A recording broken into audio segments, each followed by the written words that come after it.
Similar point yang saya boleh menerima nilai-nilai murni yang ada dalam agama, kerana setiap agama mengajar benda yang baik. Ada nilai-nilai murni yang sama. Jadi saya ambil konteks itu dan saya cuba menerangkan kepada ahli-ahli ataupun masyarakat di luar mengenai PAS. Pada mulanya mereka kata, bila mereka tanya, kamu dah masuk PAS ke? Ya. Kamu dah sunat ke belum? Pandangan masyarakat biasanya sebenarnya kalau nak jadi ahli PAS, yang penting dia kena beragama Islam. So saya bukan, ataupun saya kena convert jadi Islam dulu.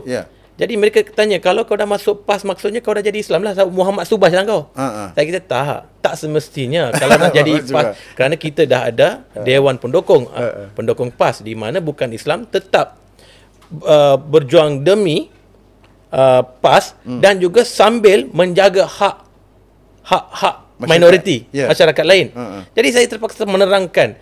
Sekarang saya pada mulanya agak susah pasal pemikiran mindset begitu.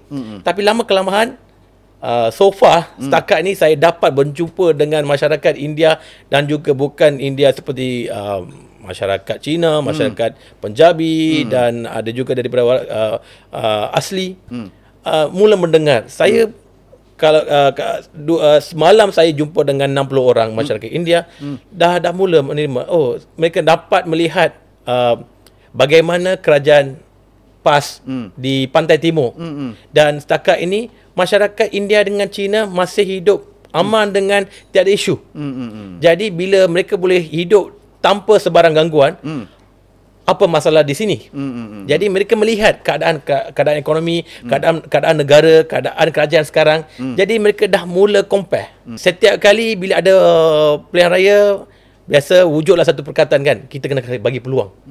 Kali ni saya tanya pula balik, why not kita bagi satu peluang? Kita melihat. Itulah antara cabaran dan ianya menjadi realiti di mana ramai yang dah mula memasuki DHPP. Pada awalnya wilayah memang tak ada orang yang nak masuk PAS.